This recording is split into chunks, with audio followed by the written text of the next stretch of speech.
Smith, Family Caregiver Support Specialist for the Piedmont Triad Regional Council Area Agency on Aging.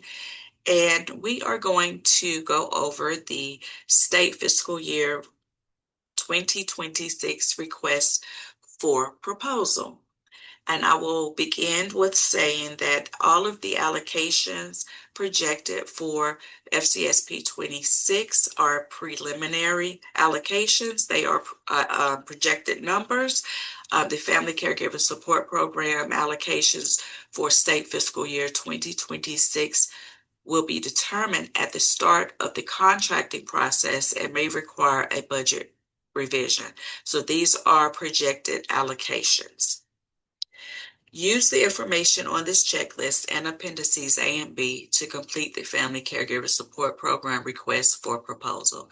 Mail all required documents, including this checklist, to the PTRC to the address below. The checklist will contain the provider information, which is the provider name and county, the amount being requested, a cover letter. The cover letter must be included to state the request for the FCSP funds and how the applicant intends to raise awareness about the Family Caregiver Support Program. The RFP package checklist must contain the request for proposal, a signature page to contain information about the agency which is applying for funding. Every RFP and budget page must be initialized by the executive director. The FCSP's narrative plan for service categories. Instructions are in appendices A and B. And the priority group methodology. The instructions are in appendices A. FCSP budget form, submit pages 1 and 2 of budget form. No budget form will be accepted without both pages completed. Copy of subcontractor contract or purchase of service agreement if applicable. Mailing instructions. All service organizations will complete and initial all documents including this checklist. Do not include appendices when mailing RFP package. Mail to PTRC AAA. Attention Latanya Smith, 1398 Carrollton Crossing Drive, Kernersville, North Carolina, 27284. This is your signature page, which includes the state fiscal year, your organization name, address, phone number, the executive director and program lead's email address. Grant responsibilities of the funded agency. The agency administers Family Caregiver Support Program services using the FCSP funds allocated by the Piedmont Triad Regional Council Area Agency on Aging.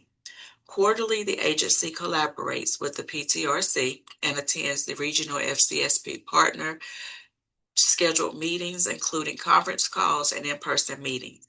The agency reports all partnerships, activities, and recommendations to the County Planning Committee. And as of this past year, we have decided that we would do all of our regional quarterly FCSP meetings via Zoom. So no FCSP meetings take place in person unless we decide otherwise throughout the year. But generally, all of our FCSP meetings will take place via Zoom. I will send out an agenda as well as the link for the Zoom several weeks prior to the meeting so that everyone is aware in time to give them time to plan accordingly. Programmatic and budget changes to requests are submitted in writing for review and approval with the PTRC AAA using the FCSP budget revision form, which shall be dated and signed. The agency maintains required consumer contributions, forms, and documentations as specified in the Division of Aging and Adult Services Manual. Consumer contributions policies and procedures are version February 2013 is that version that you will be receiving, and that's what you will go by in terms of your consumer contributions policy and procedures. The agency FCSP coordinator attends any existing county FCSP subcommittee meetings. So generally you would attend those planning committee meetings and give information if requested during those meetings. Specifications of funding. Monthly, the agency will complete all data entry in the ARM system, keep accurate financial and programmatic records, and will accommodate other requests by the Piedmont Tri-Regional Council Area Agency on Aging. Programmatic state mandated spending limits per client will not exceed, for instance, a $2,500 respite cap, as well as not exceeding more than the 20% of the budget in supplemental services, which is your Category 5. The North Carolina Caregiver Support Program logo will be placed on all literature and materials funded by the FCSP in part or in whole. Please review the RFP instructions in appendices A and B. Please contact the Piedmont Tri-Regional Council Area Agency on Aging with questions at 336-904-0300. And LaTanya Smith is the Family Caregiver Support Specialist, and her email address is lsmith@ptrc.org. Also note that below at the bottom of the page, the FCFP RFP-May 2026 is the version of the RFP that will be accepted. No other versions will be accepted. So if the RFP that you have pulled up does not have FCSP RFP May 2026 at the bottom, it will not be reviewed. So just keep in mind that this is the most updated version. Service codes not indicated in original request for proposal will not be allowed to be added after original codes or budgets have been approved and awarded, and awards have been entered in arms after January 1st of the state fiscal year. So if there's a service code that you decide later on in the year that you want to use, or that you have interest in putting money into that particular service code, unfortunately, we would not allow service codes to be added. So any service codes that you have in mind that you think you might be wanting to use, you want to put those in when you submit your RFP, because we will not go back and add service codes after funds have been awarded. Family Caregiver Support Program providers shall maintain a waiting list for all respite services. There again, take a look at this right here, because if you're not using this version, if there's an older version floating out there that you're using and that version is submitted, we will not review it. Okay, this is your signature and date page. So certify that our agency will comply with all the rules and regulations of the National Family Caregiver Support Program. And then there's the executive director's authorized signature and title and date. Okay, so now we're going to get down to our service category, our narratives. Category 1, plan for information and outreach about your service codes 811, 812, 814. In narrative form, explain the strategy your agency intends to use to provide information and educational programming in your county. What is the plan to conduct outreach? Like example, marketing. What will you do to conduct this particular part of how you will conduct this outreach for your county in this particular category? We need you to put that in this box and to be very clear on what your strategies are. Category 2, plan for access to service codes 821, 822, 823, 824. As a best practice, a contact log should be maintained by all FCSP partners, regardless of whether or not you are using or funding service code 822. Indicate the number of calls and clients your agency anticipates serving during fiscal year 2026.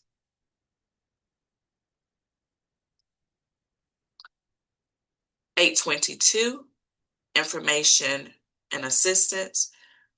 Record caregiver-related calls, emails, and social media in a log that includes contact information and referral information as appropriate.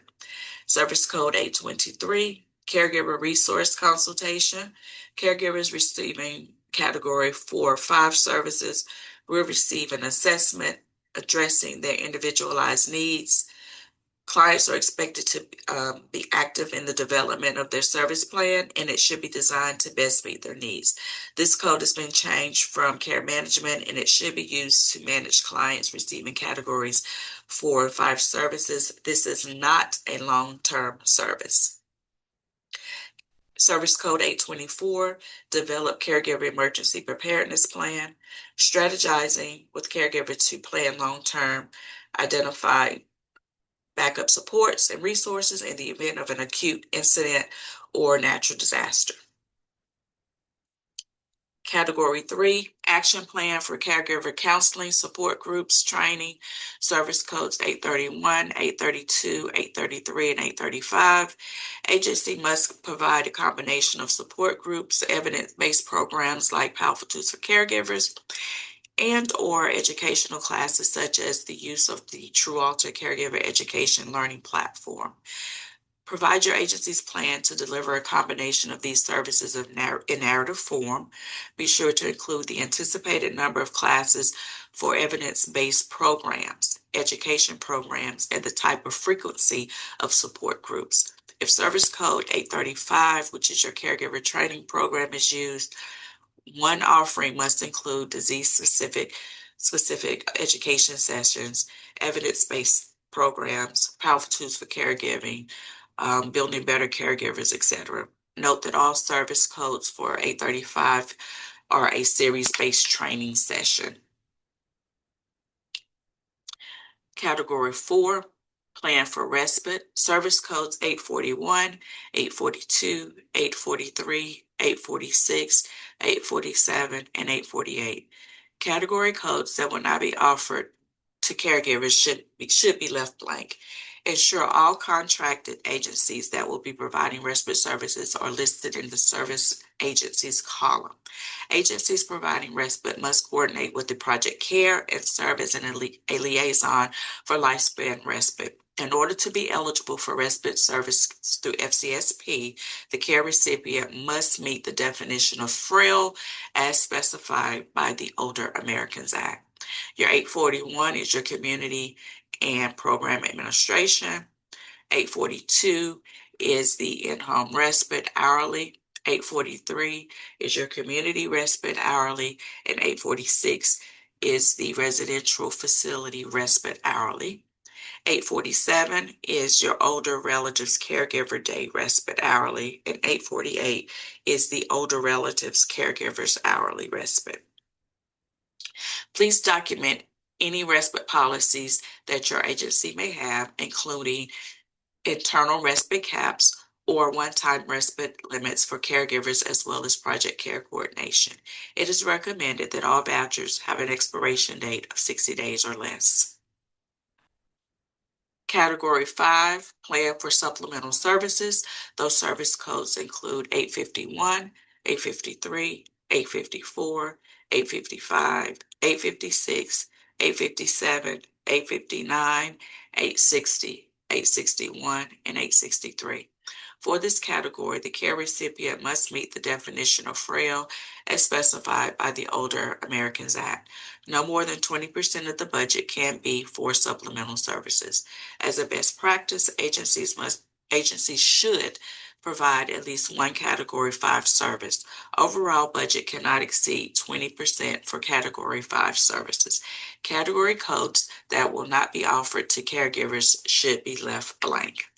And so you have your 851, which is your community and program administration, 853, which is your handyman service yard work, 854, assistive technology, 855, home modifications and accessibility, 856, personal emergency response systems, 857, incontinence supplies, 859, liquid nutritional supplements, 860, temporary home delivered meals, 861, legal assistance, and 863, transportation. How will your agency ensure that the FCSP clients receive temporary funding assistance and funds that will not duplicate or supplant other existing services. So we need a narrative in that box just explaining how they're not going to duplicate or supplant things that you have already in place. And then you have your priority population and targeting outreach. Reference the FCSP manual, effective date July 1st, 2020. Section 5, service provision B, priority populations and targeting outreach. There is also a copy of the FCSP manual on the website as well. So you will have that able to use that whenever you need it. You can download that and print that out and have it for your reference. Please explain how you intend to raise awareness about the FCSP program. Describe how the needs of the most economically and socially needy, with attention to low-income minority individuals, according to the Older Americans Act Amendment of 2020, will be prioritized in delivery of these services. Include methodology to address meeting the service needs of each of the following service priority groups: at-risk older adults, including those that are frail and at risk of residential placement; low income, socially isolated, historically underrepresented populations; Native American elders; older adults with limited English proficiency; individuals living in rural communities; and lesbian, gay, bisexual, or transgender LGBT older adults. Feel free to use the above exact language to be sure you're capturing this information in your methodology. Please attach additional page if needed. So again, if you need to use the exact terminology, the exact language here, please do so, because we want to make sure that it is captured, because then I would have to come back and ask you to make sure each area is captured if it's not already in the proposal when it's submitted. Here you have your appendices, just additional information, talking about your priority populations, target outreach, eligibility.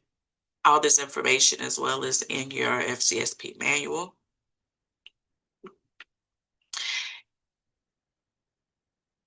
Budget requirements.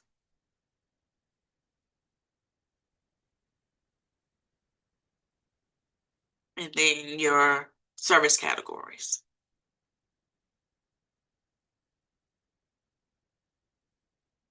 Okay. Again, the appendices A and B are for your reference. Do not submit these pages with your package. I know it has initial at the bottom, but please do not submit those pages with your package. If you do have any questions about anything within the proposal and you need additional information, please feel free to reach out to me. Most of you have my email address, which is lsmith@ptrc.org. Again, I'm Latanya Smith, the Family Caregiver Support Specialist. This is part of your package. This is your request for proposal. There will be an attestation on the website as well that you will need to download and sign that you have watched this video, and then you would send that attestation to my attention, or just scan and email that to me so that I know that you've received this information. Feel free to reach out to me via phone as well. The number is area code 336-904-0300, and my extension is 2021. Again, thank you all for taking part in this video. And if you have any questions, feel free to reach out to me. Thank you. Have a great day.